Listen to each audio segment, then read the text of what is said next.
नमस्कार दोस्तों, स्वागत है आपका हमारे इस चैनल धूप धुनुची आरती में। दोस्तों, आप में से कई लोगों ने मुझसे पूछा है कि दादा कौन से पूजा में जो है कौन से वाद्य बजाना नहीं चाहिए, यानी कि जैसे लक्ष्मी पूजा में जो है केवल शंख बजाना चाहिए, घंटी आदि बजाना नहीं चाहिए। तो इसके कोई शास्त्र प्रमाण आदि है या नहीं, या फिर पुराणों में आगम में जो है इसके बारे में कुछ कहा गया है या नहीं, या फिर और भी कई पूजा में जैसे सूर्य पूजा में जो है शंख नहीं बजाया जाता, लक्ष्मी पूजा में जैसे घंटी नहीं बजाई जाती, उस तरीके से सूर्य पूजा में जो है वो शंख नहीं बजाया जाता। इस प्रकार के कई तो विषय हमें सुनने को आता है, पर इसके कोई शास्त्रोक्त विषय या फिर किसी धार्मिक ग्रंथों में जो है इसके बारे में चर्चा की गई है या नहीं, इसके बारे में कई बार आप लोगों ने मुझसे पूछा है। तो मुझे लगा कि इसके ऊपर जो है एक वीडियो बनाते हैं। वैसे ये जो मैं एक ग्रंथ पढ़ रहा था एक्चुअली दोस्तों, तो वही जो है मुझे ये कोटेशन मिला एक्चुअली, जिन्होंने मैं पूजा पद्धति के ऊपर जो है ये दुर्गा पूजा और जगद्धात्री पूजा के ऊपर एक ग्रंथ जो है पूजा पद्धति का, वही मैं पढ़ रहा था। तो सर ने जो लिखा है, जिन सर ने एक्चुअली लिखा है वो बहुत ही विद्वान है एक्चुअली। कैलकटा यूनिवर्सिटी के जो संस्कृत विभाग है उनके वो प्रधान रहे हैं, और उन्होंने ही जो है ये दुर्गा पूजा और ये जो देवी पूजा के ऊपर एक्चुअली उनका ही पूजा पद्धति के बारे में उन्होंने लिखे हैं। और बहुत ही पुराना ग्रंथ है वो। ऐसा नहीं है कि वो बहुत आधुनिक काल में है, बहुत ही पुराना वो ग्रंथ है। अभी शायद वो ग्रंथ वो मिलता भी नहीं है, मतलब पब्लिश भी नहीं होता है अभी, शायद बहुत पुराना ग्रंथ है। मिल भी सकता है वैसे, पर मुझे नहीं पता, क्योंकि पुराना कुछ ग्रंथ क्या होते हैं, बहुत सारे नए ग्रंथ आ जाते, तो पुराने ग्रंथों के वहाँ से लेकर जो है संग्रहित करके दूसरे ग्रंथ लिखे जाते हैं, तो पुराने ग्रंथ जो है वो पब्लिश नहीं होता। तो अभी हो भी सकता है और ना भी हो सकता है, मुझे एक्चुअली पता नहीं है इसके बारे में। पर उस ग्रंथ में जो है ना निषेध वाद्य के बारे में बताया गया है कि कौन से वाद्य जो है किस पूजा में निषेध है। और यहाँ पर उन्होंने कहा है मत्स्य पुराण की कोटेशन जो है वो एक्चुअली उन्होंने मत्स्य पुराण से दिए है, सर ने जो है वो मत्स्य पुराण से दिए हैं। तो मैंने वैसे मत्स्य पुराण नहीं पढ़े हैं दोस्तों, मैंने मत्स्य पुराण नहीं पढ़े हैं, पर ऐसे विद्वान व्यक्ति लोग जब कोई ग्रंथ लिखते हैं और वो एक कोटेशन जो है किसी पुराण आदि से इस्तेमाल करते हैं, तो मुझे लगता है वो तो गलत हो नहीं सकता। क्योंकि आप लोगों का कई बार जो है कई सवाल आए हैं इसके ऊपर और आप लोगों ने जानना भी चाहा है, तो मैंने वो कोटेशन जो है ना मैंने नोट कर लिया, और वही जो है मैं आज आपको इस वीडियो में बताने वाला हूँ दोस्तों। तो मैं फिर से आपको कहता हूँ, ये मैंने मत्स्य पुराण नहीं पढ़े, उन्होंने जो है सर ने जो है वाद्य नियममाह मत्स्य पुराणं, निषेध वाद्य जो है वाद्य नियममाहं मत्स्य पुराणं निषेध वाद्य के तौर पर जो है उन्होंने ये कोटेशन दिया है। ये दुर्गा पूजा मतलब देवी पूजा पद्धति के ऊपर ही ये ग्रंथ है, और उनके जैसे विद्वान व्यक्ति जो है जब कोई कोटेशन देते हैं, मतलब बहुत ही विद्वान, आप समझ ही सकते हैं कि एक यूनिवर्सिटी के विभाग के प्रधान है, तो आप समझ ही सकते हैं, मतलब यहाँ पर और कोई शब्द और कोई विषय जो है उनके इस विषय को समझाने के लिए इस्तेमाल करने की मुझे लगता है ज़रूरी नहीं है। तो उन्होंने कोटेशन दिया है, तो मुझे लगा कि ये आप लोगों को बताया ही जा सकता है। तो उन्होंने लिखा है मत्स्य पुराण की जो कोटेशन उन्होंने दिए हैं दोस्तों, तो उसमें लिखा है कि शिवागारे झल्यकंच सूर्यागारे च शंखकं दुर्गागारे वंशीवादरं माधुरींच न वादयत विरिंचस्तु गृहे ढंका घंटां लक्ष्मी गृहे त्याजत सर्ववाद्य मयीं घंटा वाद्याभावे प्रयोजयेत्। शिवागारे झल्लकंच सूर्यागारे च शंखकं दुर्गागारे वंशीवादं माधुरींच न वादयत विरिंचस्तु गृहे ढंकां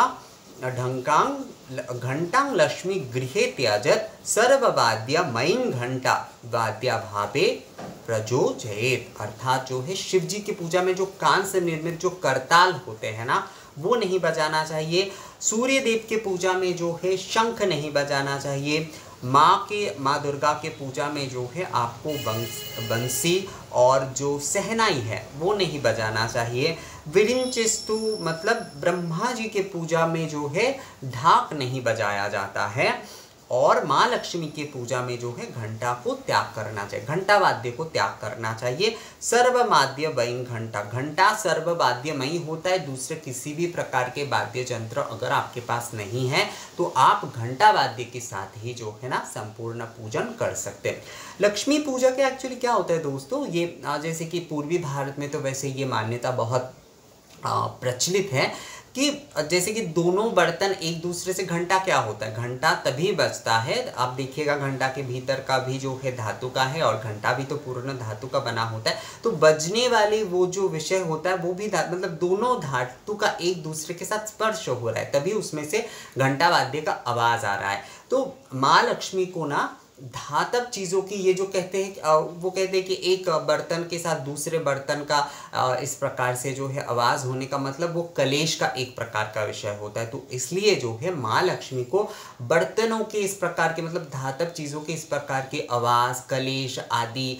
ये सब कुछ बिल्कुल पसंद नहीं है। तो इसलिए जो है उनकी पूजा में धातव किसी भी प्रकार की चीज़ों को बजाया नहीं जाता है। किसी भी धातु के साथ धातु को जो है जहाँ पर पीट कर, यहाँ पर धातु के साथ धातु का स्पर्श होकर, संयुक्त होकर जो है वाद्य जहाँ पर उत्पन्न हो रही है, माँ लक्ष्मी की पूजा में वैसी चीज़ों को कभी भी इस्तेमाल नहीं किया जाता है। तो इसलिए क्योंकि घंटा धातु से बना है और घंटा जब जो है घंटा बजेगा ही तभी जब जो है आप किसी घंटे के भीतर का वो जो पार्ट देखिएगा, मतलब जैसे हम लोग ये बजाते हैं ना तो उसके भीतर का पार्ट भी जो है वो धातु का होता है और घंटा पूर्ण धातु का बना, तो एक दूसरे के साथ उसका जो है ना स्पर्श हो रहा है, यहाँ पर पीट रहे हैं एक तरह से, अगर हम कहें मतलब चलित भाषा में, तभी जो है वो आवाज़ हो रहा है। तो इसी कारण से जो है घंटा को त्याग करने को कहा गया कि माँ लक्ष्मी जो है ना वो समुद्र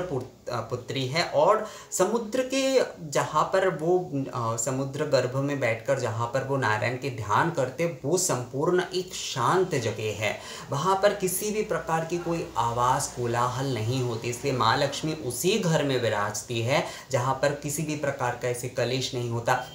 हमारी दादी लोग कहते थे कि बर्तन रखने समय भी जो है ना बर्तन को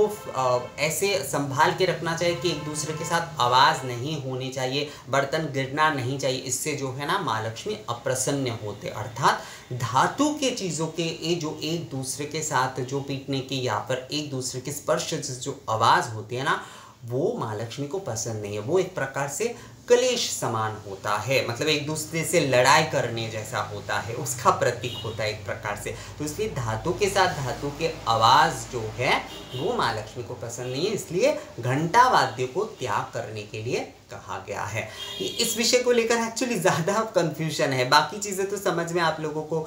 आ ही जा रहा है कि किस देवता की या फिर देवी के पूजन में क्या जो है मना की गई है, पर सर्ववाद्यमयी घंटा कहा गया है, पर फिर भी जो है माँ लक्ष्मी की पूजा में उसे त्याग करने के बारे में क्यों कहा गया है, तो कारण यही है कि धातु के साथ धातु के स्पर्श से जो आवाज़ होती है वो कलेश के समान माना जाता है। और इसलिए घर पे हमेशा जब भी आप बर्तन आदि रखें, जब भी जो है ना बर्तन को व्यवस्थित करके, तो उसमें आवाज़ नहीं होना चाहिए, वो गिरना नहीं चाहिए, उससे माँ लक्ष्मी अप्रसन्न होते।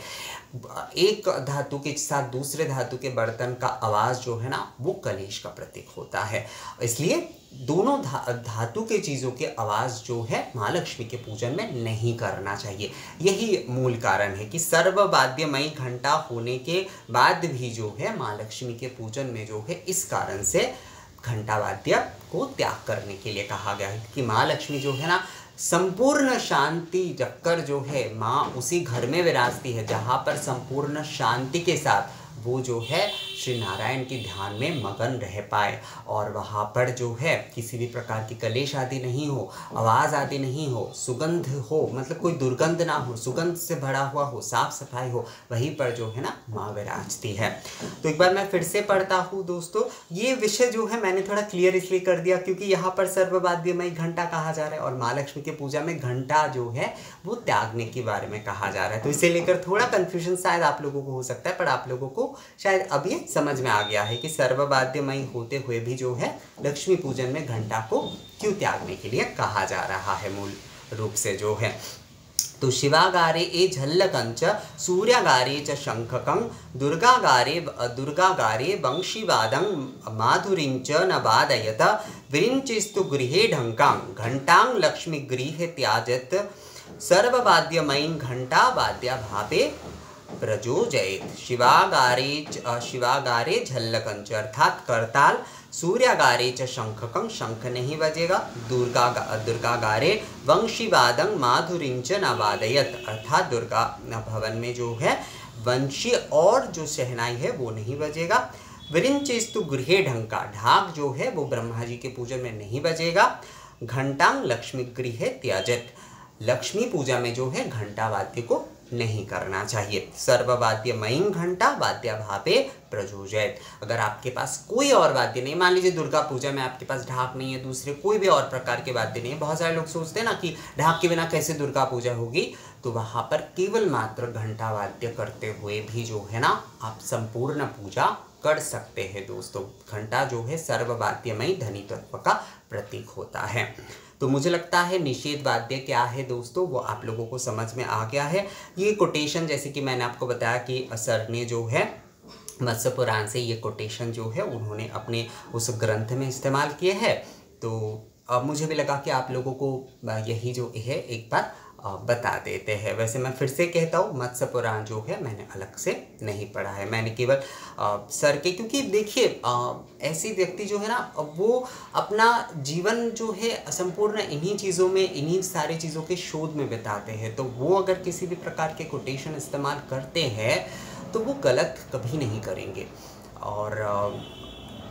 एक प्रधान जो है किसी विश्वविद्यालय के, तो वो तो इन सारी चीज़ों में सचेत होकर ही करेंगे। तो इसलिए जो है मैंने उन्हीं के कोटेशन जो है ना दोस्तों आप लोगों को, उन्होंने जो है मत्स्य पुराण से जो कोटेशन लिया था वही जो है मैंने आप लोगों को यहाँ पर पढ़ के निषेध वाद्य के विषय में बताया। तो ये वीडियो आप लोगों को कैसा लगा मुझे कमेंट्स करके ज़रूर बताइएगा। अगर ये वीडियो आप लोगों को अच्छा लगा है तो इसे लाइक और शेयर भी ज़रूर कर दीजिएगा। मिलेंगे आपसे अगले वीडियो में नए जानकारी के साथ, तब तक के लिए नमस्कार।